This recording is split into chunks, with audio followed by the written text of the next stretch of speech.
12 o'clock on the dot.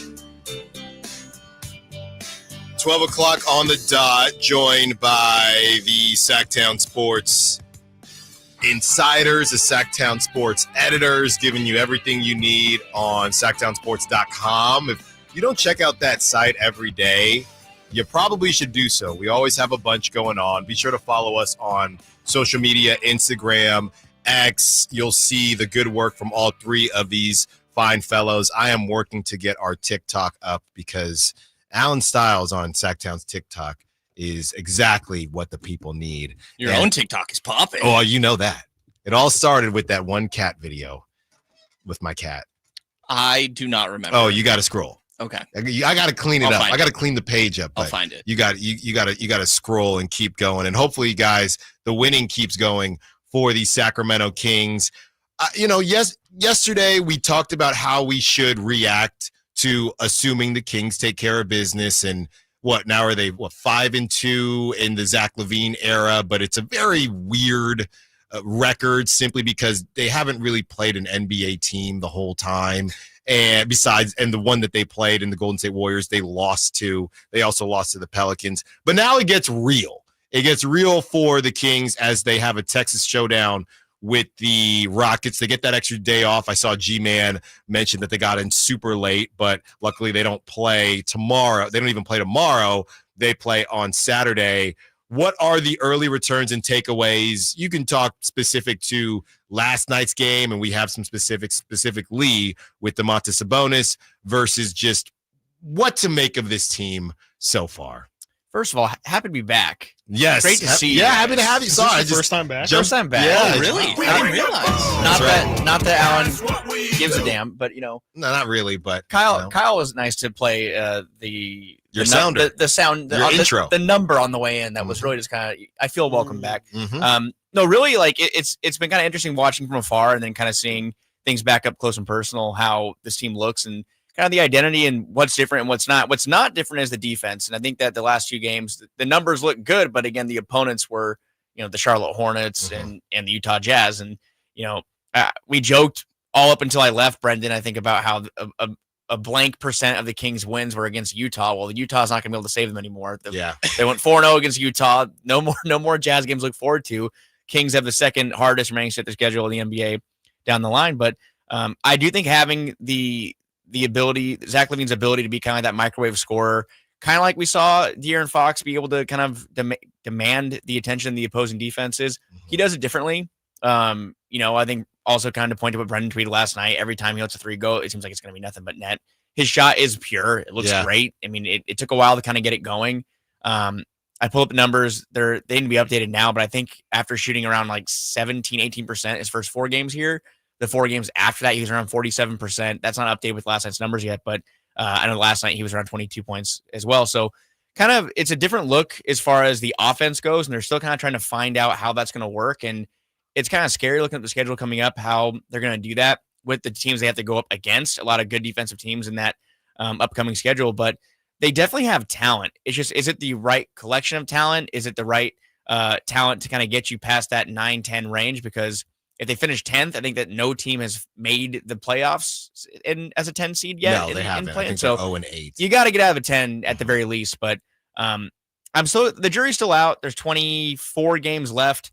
Is this team better? I mean, we're definitely going to find out in the next couple of weeks here. Yeah. Yeah, 8th in offensive rating since LaVine has been playing 9 games now. You're also sitting at 17th in defensive rating. Again, the offense looks good. 4th in field goal percentage. They're 10th in 3-point percentage. The one thing that's really piqued my interest is Doug Christie talking about originally it was 43s that was his number, and then he updated it at the last home game. He said 50, which they're not going to get to. Right? They have not done it all year. Right. It would be an NBA record. I'm pretty sure. I only went back a couple years, but I'm assuming that we don't have to go back that far. Right. Boston is shooting like 47. That's like 3 more than second place. Right. Honestly, I don't get that.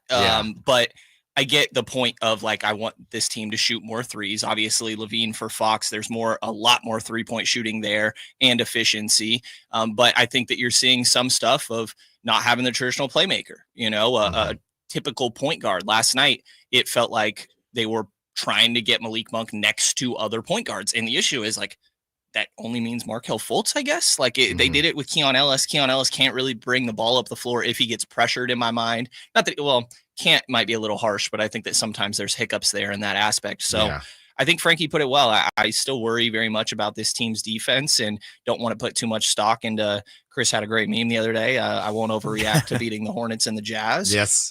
So I think that we're going to find out a lot about this team over this next stretch, really, where you get some real competition and you got to see if you're going to be able to keep up, because as much as, I have a lot of concerns about, it felt like you almost blew both of those games, or not.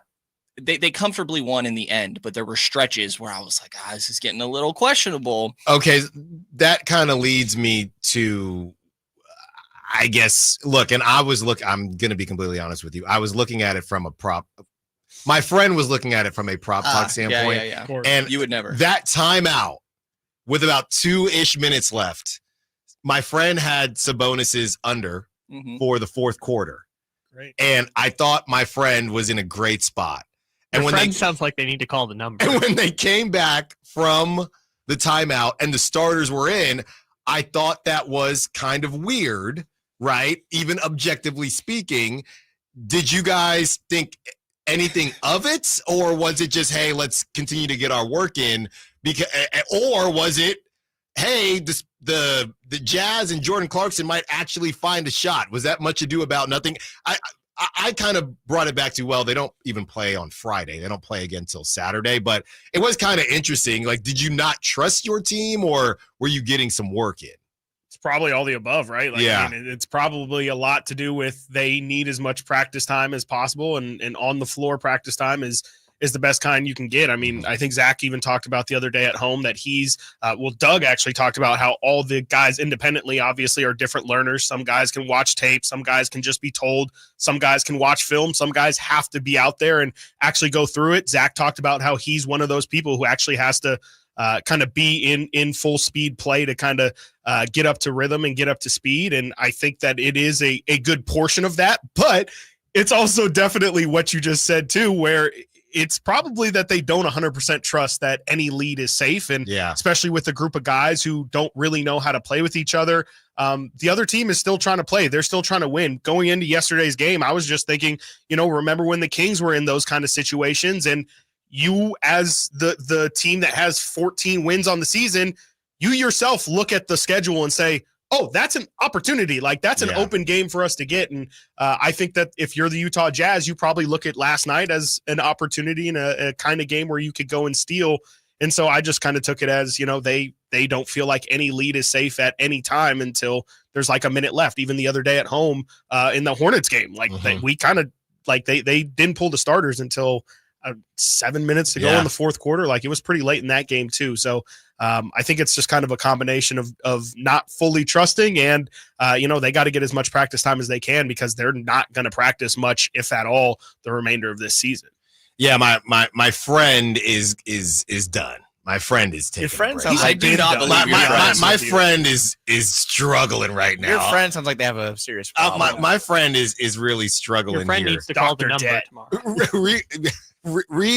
Rehashing the Jordan Clarkson thing. I know you guys, I love watching games with you and sitting next to you guys, because you see the game through kind of a different lens. The Jordan Clarkson thing, how much of that was him just having an off night, or are we giving any kudos to how the Kings defended him? He looked completely lost, and he tweeted about how bad he was. Are we giving, I don't necessarily remember, he never got going, and I think we almost pay more attention. He's not a brand name like a Steph or something like that, so we weren't really paying attention to, it was more so Jordan Clarkson or who, right? Jordan Clarkson or Keontae George, but because he never got going, I never felt, oh yeah, Keon really shut him down. How much of it was just a bad day, or did you guys see anything where it was, hey, we didn't need any doubles, and Keon or whoever it was really just never let him get hot at all, to the tune of, I think it was an NBA record how poorly he played. Yeah, I mean, I think the first thing I'll say is that he airballed 2 wide open attempts. Wide open. And he didn't even it wasn't, it was far right. Yeah. It was not even close. He looked frustrated with himself, obviously. Yeah. He went full Dion Waiters. Right. And I just, some credit is owed to the Kings. It's a combination of both. I know that's kind of a lame answer, but like they did okay with their perimeter containment for the most part. Like Isaiah Collier and Jordan Clarkson starting backcourt, I think they end up with like 9 or 11 points there. And sure, you definitely get some credit for that, but it goes both ways, right? Like Utah, I thought had a lot of good looks from three that they were just not able to knock down, which is the nature of it. You're not going to make all of them, obviously, but some credit is owed to the Kings. I also thought that they cleaned up their turnovers throughout stretches. There were spurts where I think they had 4 in the first half of the first quarter even, and then you don't do any for the rest of that quarter. And so I think that turnovers being cleaned up helped the Utah's offense not get too much of a rhythm. Right. So I think it goes a little bit of both ways, but more than anything, I can't help but forget him airballing some wide open. And they got picked up from Bryce Sensabaugh with the Kobe when he hit that Kobe mid-range turnaround. I thought, all right, maybe you should leave the starters in because I don't know what's going on. On the other side, let's discuss Domantas Sabonis. Are the guys worried about this little mini slump that Sabonis has been in? The insiders join us. Chris Watkins, Brenden, Nunes, Frankie, Cartoscelli. Let's continue to break it down. Let's get your text. Let's get your sack. Chat out South Sactown Sports.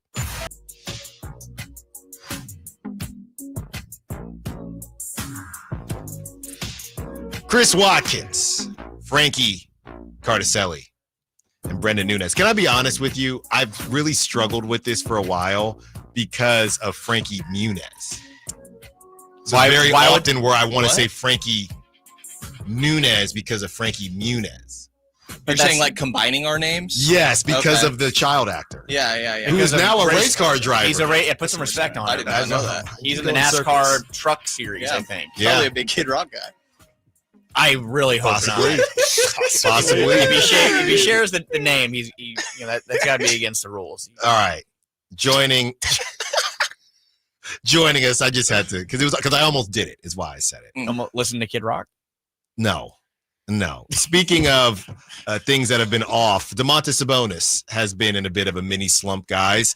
Without obviously small sample size, but without Jonas Valanciunas, 20.4 points per game, 14.3 rebounds per game, 6.3 assists on 59.5% from the field, on 13.3 attempts, 46.2% from 3 on 2.4 attempts. With Jonas Valanciunas, only 8 games, but he's down to 15 points per game. He's up 15.1 rebounds per game, which is really skewed by that 28 rebound game that he had, 5.6 assists a game. So he's down there as well. He's down in field goal percentage, 55%, and he's taking more than 2 less shots or a little less than 2 less shots at 11.5 attempts per game. And his 3-pointers are way off. I'm done seeing it. I don't need to see it anymore.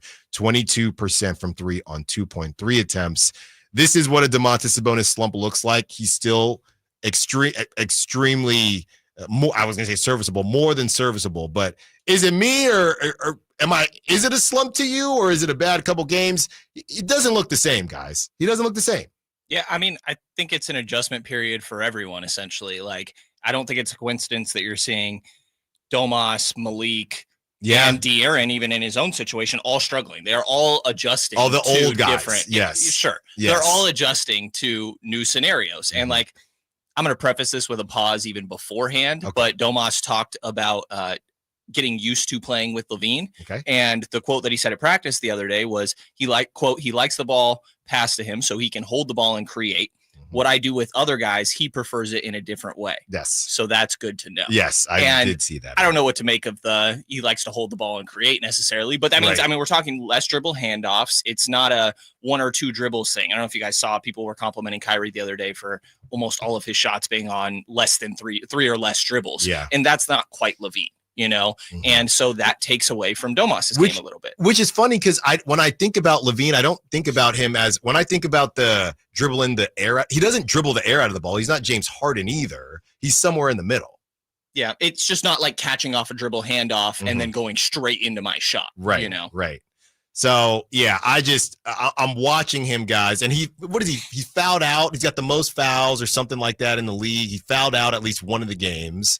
Are you guys worried about Domantas Sabonis or transition adjustment period? No, I mean, because like Brenden said, it's transitional period. And also, like, I'm looking at it as his minutes are down. I mean, he over the last 3 games, which are, that's post All-Star break, he's playing just around 30 minutes per game. That's about 6 minutes less than his usual average. I mean, you'd like to think in those 6 minutes, half a quarter, he's going to provide, another bucket or two or down the line. But the 48% field goal percentage during those couple of games, I mean, the shots aren't falling. The touch hasn't been there. Per usual Domantas Sabonis viewing experience, you see him get hammered a couple of times during the basket. It seems like he's always kind of, having a conversation with an official or, holding his face or pointing to his eye. But, for a guy who's been consistent for the last he does point to his eye. He does a lot. It's right here. And I did kind of find a couple times that the complaining to the officials for a missed call, like, it's warranted, but there was a couple of times in transition he really got beat, and you got to get back. I mean, one of the guys that kind of drives me crazy is watching Luka for a lot of reasons and watching him play. And we watched DeMarcus here for years, mind you, but Luka really does, the Dallas was playing 4-on-5 so many times watching him play over the years because he's complaining to the official. And Domas, who, as we know, is not like a rim protector, who's been better on the defensive end for sure, but you got to get back in transition. But I think it's a transitional thing and kind of playing different lineups, and you have more JV, which is supposed to spell Sabonis, and that's more time off the floor, obviously. And, JV had a big game last night and can rebound the basketball well, has decent shot. I mean, decent range, knocked down a triple last night. We remember what he did with New Orleans over the past couple of years. But for Sabonis, someone who's been as consistent as you can be the past 2.5 years, an All-NBA player twice, All-Star in there, leading the NBA in rebounding, there's going to be down periods. We've had conversations about Keegan, Kevin Huerter when he was here, Fox when he was here, players that are, they shoot more, that are more streaky. When their shots aren't falling, you have an idea that, that's the way the game works and guys are going to come around and come through. But right now, Domas is kind of going through that in his own regard. And right now, especially around the rim as well. Well, Chris, the other thing. I'll be a contrarian if you want to. Yeah, well, no, because I was going to say is some of this Danny Ainge says, I need all the first rounders for Walker Kessler. Is some of this also putting some respect on Walker Kessler's name as well? I don't know. Hey, man, thank you for passing me that torch. I mean, sure. Yeah. I mean, we know Sabonis struggles against kind of guys that he can't out-muscle, out-physical. Like, there's a reason why Jonas has been a problem for him. Guys like Steven Adams have kind of been problems for him. Guys he can't really bully around and push around do definitely give him some problems. But, I do kind of think that there is a little bit of fear that you should have about Domantas Sabonis. Like, I do wonder if, we've heard Doug here talk quite a bit about how he wants to rely less on dribble handoffs. That's obviously a lot of where Sabonis gets a lot of his assists. That also probably means less touches for him. Guys like DeRozan, guys like Levine, guys like Malik Monk being empowered means it's going to be a lot more isolation. He can set great screens. We know he still leads the NBA in screen assists and things like that, so he can still be productive. But in terms of kind of him, I've called him the North Star of this team for the past couple years. I don't know if that's going to exist, if this is going to be the guys that are centered around him, a bunch of isolation, or guys who I shouldn't say are isolation players, but guys who are very comfortable in isolation play and might resort to that at the end of the day when the offense breaks down. And I think right now you're kind of seeing them play this.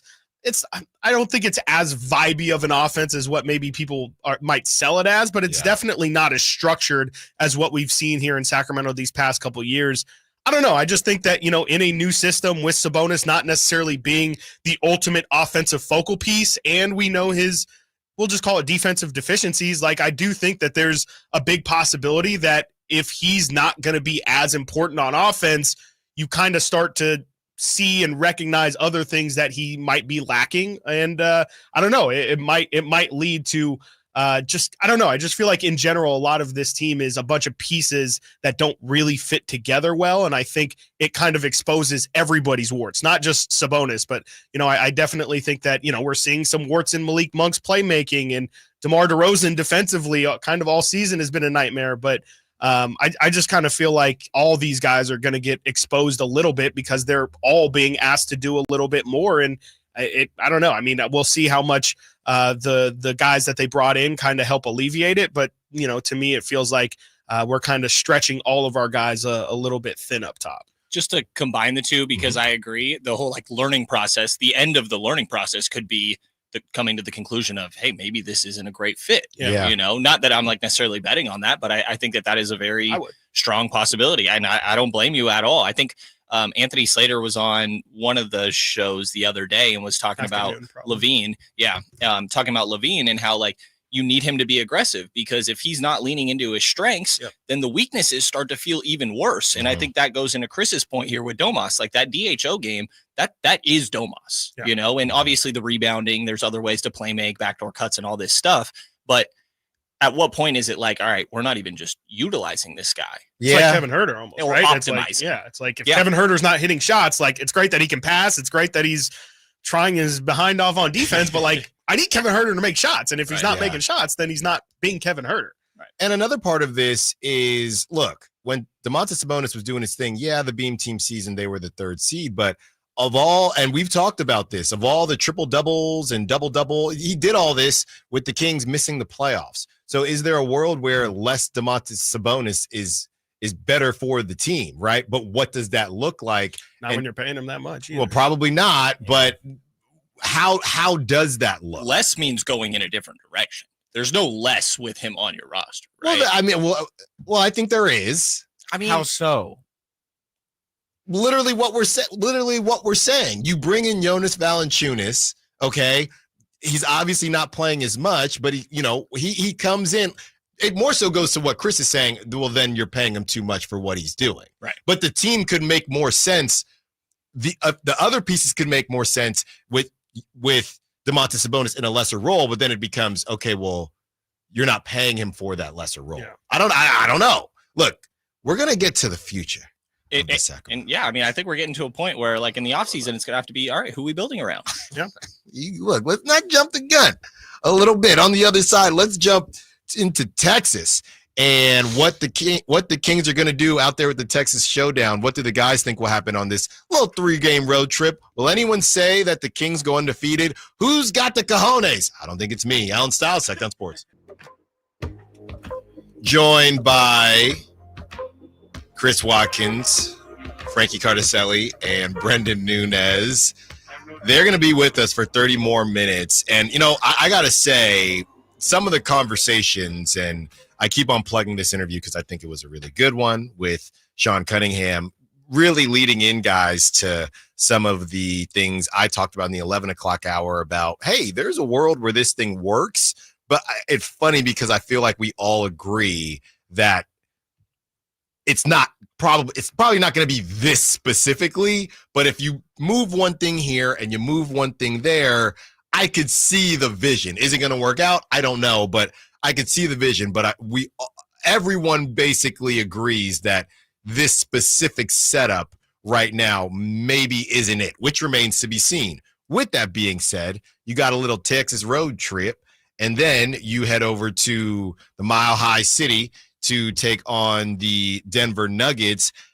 I think we're going to learn a lot about the team and what they're going to be able to do. The Rockets are by far, I mean, the Warriors are playing pretty well, but this is by far, weirdly enough, for game 8 or 9 or 10 in this new era, this is the best team that the Kings have faced since trading De'Aaron Fox in a weird way. And honestly, a team they've played pretty well this year. Yeah. With De'Aaron Fox both times, granted, but a team that they have matched up well against, and we'll see if that holds true. But yeah, I mean, they've played some pretty interesting. I mean, you have the Pelicans a couple times in there, Golden State, who is kind of around where the Kings are, Mavericks. Charlotte, Utah. I mean, I'm sorry, the Pelicans 3 times in there, Portland, who's been surging. But now you look at the upcoming schedule, there's not really a quote unquote game off. I mean, Dallas has been kind of stumbling, and we'll see if AD is going to be available that game on Monday. San Antonio, no Wemby, Fox back in Sacramento will be the storyline. But after that, there's really not a game you can look at and say, until Chicago on the 20th, that you can say that's a game that the Kings, quote unquote, should win. Yeah. I mean, Golden State's going to be a battle. They're like we talked about. You want to stay out of that 10 seed spot. No 10 seeds ever made the playoffs before in the play-in format. You have the Clippers right now who are kind of stumbling themselves. They're, I think, 2 games ahead of the Kings right now in the standings. That game's going to be huge. A game that was taken off ESPN, by the way, which I know the other game I think it was replaced by was what? It was Bucks and someone. Which that's a Bucks in Cleveland, I think. Yeah. Or I can't remember who it was. It is, yeah. But Phoenix right now, they're bottoming out. People think that they might be done. Is this the end of the Kevin Durant experiment in Phoenix? We'll see. The Kings have played well against them too, but you can't get too far ahead of yourselves. You have 2 games in Houston and Dallas. I mean, I think you're at a point right now where I think when Mike Brown was here, he looked at it at 5-game sample sizes for a schedule like this, and for as hard as things are, I'm looking at it in 3 game increments. Can you take 2 of 3? And, that's a numbers game, right? Just take 2 of 3 and you're going to be fine. At least split the next 2 at the very bare minimum. But, there really isn't a stretch where you can look at it and say, okay, this is a nice, decent chunk of games until you get Indiana, Washington, Charlotte, and in the end of March, early April. There's really not a 4 or 5 game stretch that's remaining on the Kings schedule where you can look at it and say it's favorable for them. Yeah, I mean, I think, like you said, that we're going to learn a lot about this team. I think specifically, if the offense can keep up against some solid defensive teams. And Denver is rolling right now. I haven't, seen their very most recent games, but last I had checked, they were really catching a rhythm. Michael Porter Jr. And Jamal Murray, the 2 guys that I feel like are kind of their X factors in a way, which is almost downplaying them. But, it's like, they're usually good, but when they were at their best is when that team went on and win a championship. And so, they're a good defensive team that's going to test Sacramento's offense. But the biggest question, like we've talked about, is their defense when it comes to the Kings. So, how are you going to slow down Jokic? And that's always been a question. To Frankie's point, they do pretty well. I thought Alex Len typically did pretty well, and Nunes is similar in that aspect. I feel like being able to be physical, and now you have 48 minutes of it between him and Domas. So I'm interested to see how it goes. I'm not the most optimistic, to be honest. But can the turnovers stay there? Is there going to be a single game where they shoot 53s? Because I don't know. No, I'm there's on not. That. I'm clearly hung up on that. But yeah, I mean, we're going to learn a lot about this team, and I'm not the most optimistic, which probably won't surprise people about how this may go. But it's definitely going to be an interesting and pretty telling stretch. Yeah, I kind of wonder if the 53 things is. I don't really know how else to put it, but like kind of the team telling on itself that maybe they don't think that the overall talent might be good enough to suffice. Because I mean, when I hear a team saying that they're going to shoot that many threes, sometimes it can be like a team like the Boston Celtics, where clearly that's a huge advantage for them. But I kind of think of as it's March, and I just counted out, there's 17 games for the Kings in the 31 days of March, which is just going to be an absolute bloodbath against some of the best teams in the NBA. But I think of the tournament where that's the formula for these 16 seeds trying to beat these 1 seeds is take more threes, play the math game. And I do wonder, with this like really, really tight schedule coming up, how much of it is them kind of conceding, saying, look, we're not going to be able to implement some brand new offense with this brand new group of guys. Maybe we just kind of, if we just take it as simple as, our goal was when De'Aaron was here, 35, 43s already. Well, we think Zach LaVine on average can take 5 more threes per game than I don't know what it would be, but maybe they're just thinking that, hey, we are a better 3-point shooting team. We can't really implement much of an offense like the offense that we can do. I guess we might as well just try and play the numbers game and shoot as many threes as possible. But I don't think that's necessarily a winning formula. I think people have seen the good side of it with Boston, but also there's been some really terrible games where the Celtics just can't hit threes. And again, I don't think the Kings are necessarily as equipped to run that style of offense as a team like the Celtics. I would expect it to kind of look like, Alan, you remember the end of last season, how many of those games we would just come in and talk about the Kings are just chucking it up. They are just chucking it up. And most times they're not hitting a decent enough percentage, but they're still going to continue to shoot. I feel like it's going to be a lot of ugly basketball, but it's just going to be them chucking up threes and hoping that on that night they're going in, and it might work on some nights and they might get some really exciting wins. But I don't know. To me, it doesn't really seem super sustainable if we're talking them making it out of a playoff round or anything like that. And again, that's looking ahead of ourselves. But I don't know. To me, it's just a really interesting strategy to try and implement that many threes. And who is taking these threes? That's what I mean, Zach can take 10 to 12 a game if you're really pushing it. Has been letting it fly. No, Keegan has. Keon, but I will say Malik, like I just admitted on air this week that Malik probably my favorite player on the team. But you talk about being exposed as far as handling the basketball. His 3-point shot has. I don't know if it's been exposed. It's really been great, but it's also with him being asked to do more. So now you just want him chucking. When it was Malik as a kind of a relief pitcher closer, outstanding. But Malik with all these high volume numbers has not been it. So I don't even know. They took against the porous Utah Jazz, they took 36. So I don't know. And they played the whole game. Don't remind my friend about that. So I don't know where you're finding 53 pointers. And to your point, Chris, you know, it's interesting because when everything happened, I'm not going to say the name, but when the coaching change happened, what did we hear?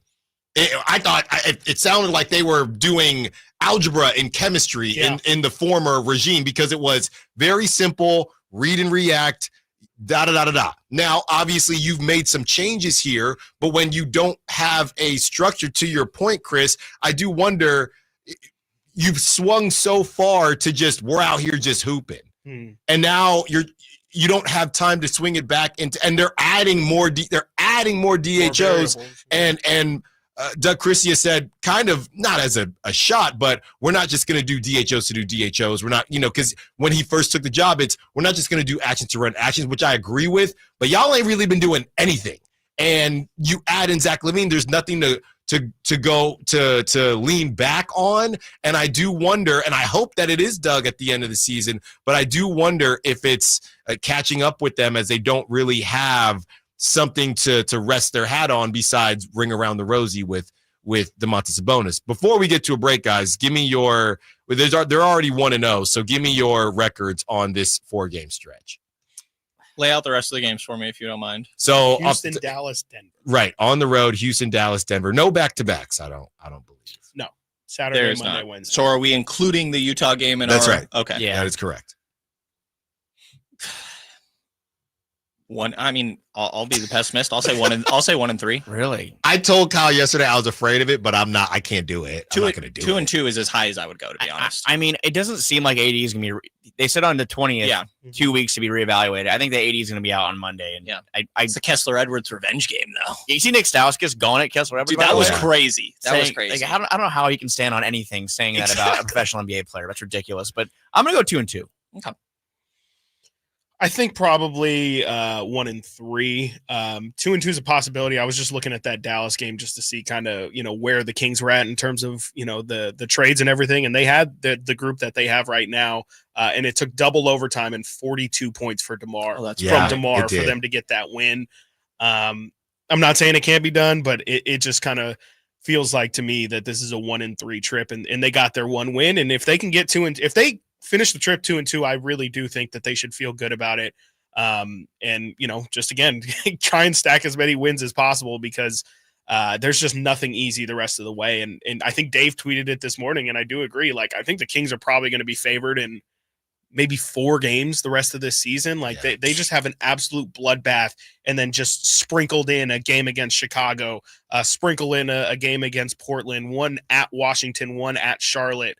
Besides that, I mean, you're playing all the best teams in the league. And I will say, like, Houston has been sputtering a little bit, but they're a very sporadic. It's team, also one of those where the Kings have already had their number. Like, something's got to balance out. They're right? due. They're due. Literally Same with due. Boston. Like, Boston coming and go. I'm very worried. They always seem to destroy the Kings in Sacramento. But winning in Boston without Fox that one night is like, something's gonna happen. Oh, that's right. Yeah. Well, they have a long homestand. Since no one here is standing on business. Oh, that's what we're calling it. There's only one. And that sounds like me. your friend's about to make some 0-4. Your friend's going to make some mistakes. Look, man, they got the Mavericks. They just have the Mavericks. AD's not coming back, and Kyrie's been a heck of a ball player, and he's earned my respect tenfold. But the Kings will take care of the Mavericks, and they will beat either the Rockets or the Nuggets. That's what it is. They're not winning that game in Denver, man. Great time to remind you, Jokic had literally the greatest stat line in NBA history. Yeah, so that means there's only one way to go. And he made he made a 60-footer that game too. Christian Brown and Julian Strother, give me an absolute break. Get Keon on Jamal Murray. You double Jokic. The Lakers showed us the way to do it. All right, they might lose they got the Mavericks. You know what? Screw it. It's some combination. 4-0. I don't care. 4-0. No, I don't care. It might not be the Mavericks, but these brothers are going 3-1. You know why, guys? Because they have to. Right? They're pretty locked into the 10 seed. They kind of have to, and because the Knicks and the Clippers. Oh, don't get me started. One more segment. Let's talk about the future of the Sacramento Kings, and if this thing doesn't go in the direction that I think, which I think it'll go in a great direction, are the guys into retool, or rebuild. Alan Stiles, Sactown Sports. It is time for our Thunder Showdown. Win a pair of tickets to Thunder Showdown Part 2. I was there the first time. It was incredible. And then my friend lost some money on roulette. So maybe that'll happen again. It all goes down March 8th. High voltage live boxing action returns to the venue with Thunder Showdown 2. 8 big fights on the bill feature top-level veterans and up-and-coming new names, and we've got your chance to experience a night of exhilarating boxing action. Brenden, we're looking for caller number 4. Caller number 4 to score that pair of tickets and to blow out my ears for Showdown Part 2, the Thunder Showdown Part 2 at the venue on March 8th. Maybe I will be in the building. 916-339-1140, 916-339-1140, 916-339-1140. If you want to go to the Thunder Showdown Part 2 at the venue at Thunder Valley and see someone get knocked the bleep out, it is pretty fun. The sweat flying off them, and they on the ground too. Not like a naval battle. What I is don't. that? Yeah, I feel like I'm in what battleships or whatever it is. Caller number 4. All right, guys, we have looked at the present for the Kings. Now let's look at the future. What camp would you be in at the end of the season? Let's assume they. I think it'll be pretty similar if they. And let's start here. Do you think that how the Kings view this season changes if they make the playoffs and get just run out of the playoffs, or if they miss the playoffs? Would how they move forward be different? Because obviously if they go on a deep run, it would be different. But let's say they get in 1-2 barbecue and they're out. Yeah. Am I? You're I'm looking you're at you. Great eye contact I'm with looking me at throughout you. this whole thing. I think the package they got back for De'Aaron Fox kind of makes it very clear that this isn't something that they plan on blowing up anytime soon. Okay. Otherwise, they would have gotten back. I think, they have a couple first-round picks, Mhm. but they didn't get any young players, young assets they can kind of build around and kind of throw out there. They have Devin Carter. They can, give more minutes next year. They have Keegan Murray, who's still developing on a rookie scale contract. But the fact that they didn't get any other players back really in that Fox deal, except for Zach LaVine, Mhm. who has one more year on his contract, which kind of makes me think that this is a 1.5-year experiment. You have Zach LaVine under contract next year. DeMar DeRozan, whether or not they choose to keep him or he wants to get out this upcoming offseason remains to be seen. But you have Sabonis, you have DeRozan, you have LaVine, Devin Carter, a full offseason to develop. Can he be a point guard or backup point guard for this group? They have high hopes for him. I think that the possibility of blowing it up to me just seems low. I just think that they've hitched their wagon to this group, and I think moving off any of those guys, the big money guys like DeRozan, LaVine, or Sabonis, will probably cost parting with the draft capital that you got in the Fox trade to begin with. So it's interesting, kind of stuck in the middle, in my opinion, as far as the ceiling on this roster. And that's just my opinion. I think that, this roster with De'Aaron Fox on it, to me, had a higher ceiling because, of how young he is and the fact that, his play style. But if Zach LaVine can be what we've seen the last couple of games, if he can be prime Zach LaVine, who he'll be entering his age 30 season next year. He'll be 30 in a couple of weeks, actually. Happy early birthday. Mhm. If you can get the 25 point per game Zach LaVine, 40% plus some 3-point shooting, yeah, maybe there's a model of this team that can work out. And if you can go find one or two more impact defenders, those are two big ifs for a team that struggled on defense really since this whole Beam team era began. But I don't really see how you can look at it and say, okay, the Kings, there's 24 games left. Let's say they win 9 of them and they completely bottom out. They fall out of a 10 seed by some chance. Right. I don't know if that means you have to hit the ripcord and try to move Sabonis, try to move DeMar. Like, I don't know if you even really could if you wanted to, without, again, parting with most of your draft capital to offload a $40 million salary. I would like to say that I don't believe that they have a plan. I don't think they've had Also a good point. I don't think they've had a plan since they I know you don't want to say it, but I don't think they've had a plan since they fired Mike Brown. I think that was a very impulse decision. I think everything that came since then definitely tells me that they didn't think about the ramifications of that decision before making it. And I feel like right now, and by the time we enter the offseason, I feel like they're just in an evaluation period for everything. I think that they're going to evaluate what they feel about Doug Christie's future. I think they're going to really take a look at the end of the season as to what they want to do with LaVine, what they want to do with DeRozan. I don't think they honestly know right now. I think this was all this entire roster right now was just trying to salvage any sort of success for this year, and they felt like they got the best players that were possibly available for them. Jonas Valanciunas was on the market all year long. I think he's probably the best center that was available in the trade market. Zach LaVine, we know how long he's been available, but he's still a high level player. He was probably the best easily available player that they could have gotten at the deadline. I just feel like right now they're in a spot where they're going to see how the season ends and kind of take live evaluations. Like, I don't think anything's guaranteed. I still think we're going to, the same way it took a while for us to see the fallout of Mike Brown. I think it's going to take a while to see the fallout of what happens with De'Aaron gone. Like, we know De'Aaron had some really good relationships within that building and with some players specifically. Like, I wonder, Keegan Murray, like he's got his extension coming up. Does he want to continue his career in Sacramento? Malik Monk just signed his contract this offseason, and, we won't go into all of it, but De'Aaron Fox being here was allegedly a part of it. Like, does he want to stay moving forward? Domantas Sabonis, he was like, hey, I thought we were going to be stable. Y'all just traded the best player. Do I want to continue in this?